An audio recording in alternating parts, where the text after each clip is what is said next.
आपको अभी हार्ट के बारे में बताएंगे। हार्ट के पास 4 चैम्बर होते हैं, ठीक। एक राइट एट्रिया होती है, राइट वेंट्रिकल होती है, लेफ्ट एट्रियम होती है, लेफ्ट वेंट्रिकल होती है, ठीक। जब blood superior vena cava inferior vena cava से ब्लड चलाता है कहाँ पर, राइट एट्रियम में। जब राइट एट्रियम में आता है, जब कॉन्ट्रैक्शन होता है, सिस्टोलिक फेज होती है, जब राइट एट्रिया कॉन्ट्रैक्ट करती है तो सारा का सारा ब्लड लेफ्ट वेंट्रिकल में चला जाता है, ठीक। अब जब जब वेंट्रिकल का सिस्टोलिक होता है तो यह वेंट्रिकल का सिस्टोल होता है, तब यह ब्लड जो होता है, यह ब्लड पहुंच जाता है लंग्स के पास, ठीक। जब लंग्स के पास पहुंचता है तो वहाँ पर ऑक्सीजनेशन होता है।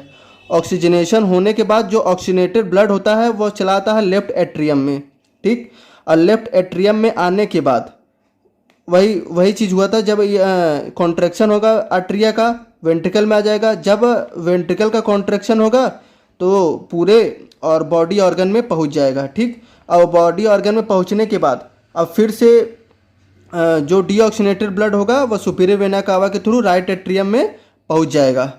और जो लंग्स की साइड जो सर्कुलेशन होता है वो स्मॉल सर्किट होता है, और उसे हम बोलते हैं पल्मोनरी सर्कुलेशन। क्या बोलते हैं भैया? पल्मोनरी सर्कुलेशन बोलते हैं। क्या बोलेंगे उसे हम? पल्मोनरी सर्कुलेशन बोलेंगे।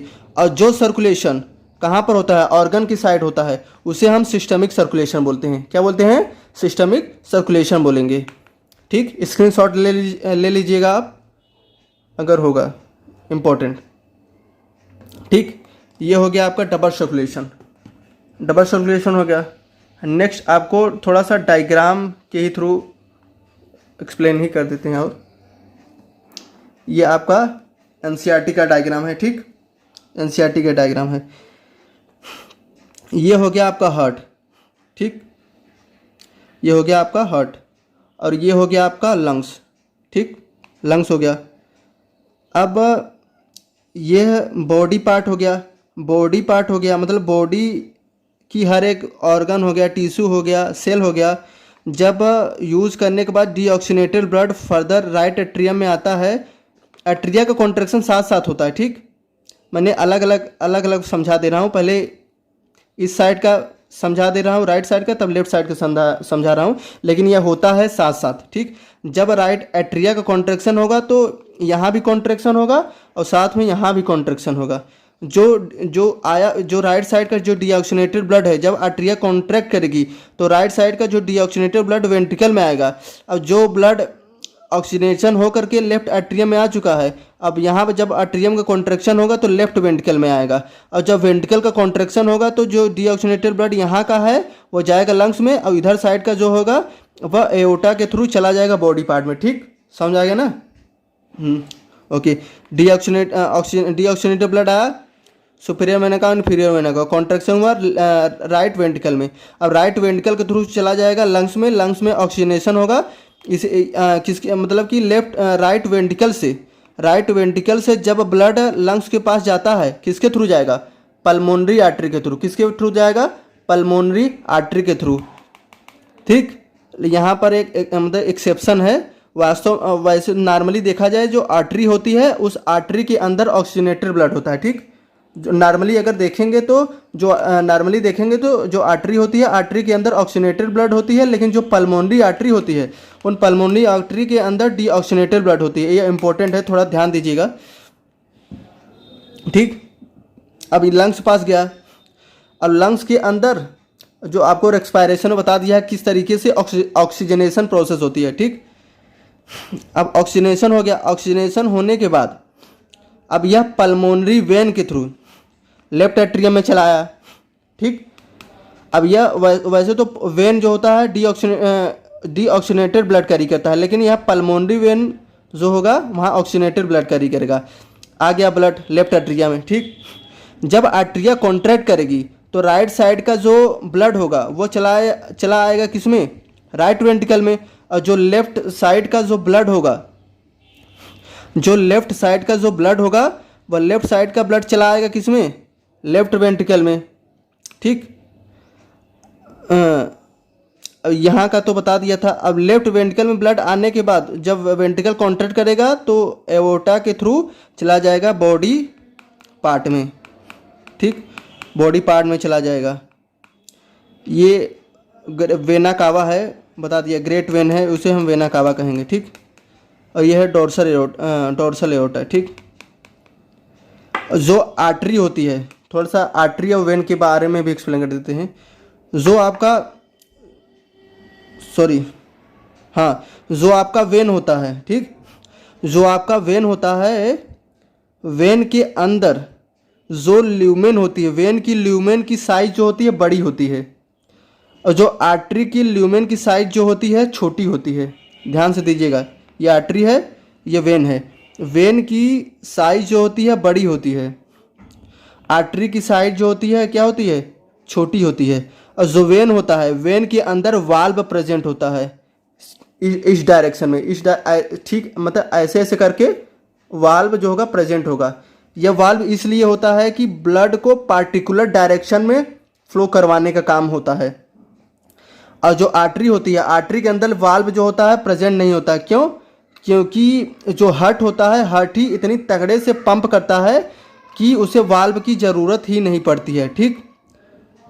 2-3 इंपॉर्टेंट हो गया आर्टरी वेन के बारे में। ल्यूमेन साइज बड़ा, ल्यूमेन साइज छोटा, ठीक। और क्या नाम है, इसमें वाल्व प्रेजेंट होता है, इसमें नहीं होता है। और इसमें जो होता है प्रेशर ज़्यादा होने के कारण इसमें प्रेजेंट होता है, इसमें एब्सेंट होता है। और जहाँ पर आर्टरी और वेन जहाँ पर जा कर के मिलती हैं, वहाँ पर कैपिलरी का फॉर्मेशन होता है। जो कैपिलरी होता है, उसी कैपिलरी रीजन पर ही क्या होता है, जो टिश्यू और ब्लड वेसल्स के बीच में ऑक्सीजन का आदान प्रदान होता है, ठीक। ये हो गया आपका। अब नेक्स्ट आपका आ जाता है टाइप ऑफ ब्लड सर्कुलेशन। कितने प्रकार के ब्लड सर्कुलेशन होते हैं, ठीक। हार्ट के में मैंने बता दिया, एक फिश आ जाता है, एम्फीबियंस आ जाता है, रेप्टाइल होता है। जो फिश होती हैं, फिश के अंदर कितने चैम्बर होती हैं? जो फिश के अंदर जो होता है सिर्फ 2 चैम्बर होता है, एक आर्टरिया होता है, एक वेंट्रिकल होता है, ठीक। जो फिश होती हैं, फिश के अंदर सिर्फ 2 चैम्बर होता है, एक आर्टरिया होता है, एक वेंट्रिकल होता है, ठीक। उसके अंदर किस टाइप का सर्कुलेशन होता है? सिंगल सर्कुलेशन, जो कि आपको मैंने पहले ही बता दिया है, ठीक। जो एम्फीबियंस होते हैं जो एम्फीबियंस होते हैं, उन एम्फीबियंस के अंदर कितने चैम्बर होते हैं? 3 चैम्बर होते हैं। कितने चैम्बर होते हैं? 3 चैम्बर होते हैं। इसके अंदर 2 आर्टरिया होगा और एक वेंट्रिकल होगा, ठीक। एक होगा आपका दो होगा आपका एट्रिया, एक होगा वेंट्रिकल होगा, ठीक। मान लेते हैं एक आर्टरिया ये हो गया, थोड़ा ध्यान समझिएगा। एक आर्टरिया ये होगा, एक आर्टरिया ये हो गया, एक राइट साइड का होगा, एक लेफ्ट साइड का। जो वेंट्रिकल होता है, वेंट्रिकल सिर्फ एक होता है, ठीक। और जो राइट साइड का जो डीऑक्सीनेटेड ब्लड था वो आएगा वेंट्रिकल के अंदर, और जबकि लेफ्ट साइड का जो ऑक्सीनेटेड ब्लड था वह किस में आएगा? वेंट्रिकल के अंदर। और ऑक्सीनेटेड ब्लड वेंट्रिकल के अंदर, ऑक्सीनेशन और डीऑक्सीनेटेड ब्लड दोनों आ रहा है। इसीलिए जो एम्फीबियंस होता है, उस एम्फीबियंस के अंदर जो वेंट्रिकल होता है वहाँ पर ब्लड का मिक्सिंग हो जाता है, मतलब ऑक्सीनेशन एंड डीऑक्सीनेटेड ब्लड दोनों जाकर के मिक्स हो जाती है वेंट्रिकल के अंदर। यहाँ पर डबल सर्कुलेशन तो हो रहा है, लेकिन इनकम्प्लीट डबल सर्कुलेशन आपको देखने को मिल रहा है, ठीक। अब ये हो गया आपका रेप्टाइल। क्या होगा? ये हो गया आपका रेप्टाइल। रेप्टाइल के अंदर भी 3 चैम्बर होते हैं। यहाँ इसके अंदर भी आर्टरिया क्या होगी? 2 होगी, वेंट्रिकल 2 होगी। यहाँ पर भी आपको क्या देखने को मिलेगा? इनकम्प्लीट डबल सर्कुलेशन आपको देखने को मिलेगा, ठीक। और जो क्रोकोडाइल होते हैं, या तो एविस होते हैं, एप्स होते हैं, मैमल होते हैं, उनके अंदर 4 क्या होगा? चैम्बर होगा। 2 आर्टरिया होगा और 2 वेंट्रिकल होगा। इनके अंदर क्या होता है? डबल सर्कुलेशन देखने को मिलता है, ठीक।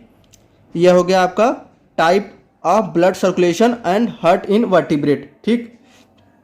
अब ये बता दिया ना कि एम्फीबियंस के अंदर ब्लड का मिक्सिंग होता है। 2 आर्टरिया, राइट लेफ्ट वेंट्रिकल। राइट का डीऑक्सीनेटेड ब्लड आया वेंट्रिकल में, और लेफ्ट साइड का ऑक्सीनेटेड ब्लड आया वेंट्रिकल में। दोनों जाकर मिक्सिंग हुआ, डबल सर्कुलेशन हुआ, लेकिन इनकम्प्लीट हुआ। ये रहा आपका पूरा सर्कुलेशन। ये आपको चाहिए होगा तो स्क्रीनशॉट ले लीजिएगा, या तो आपको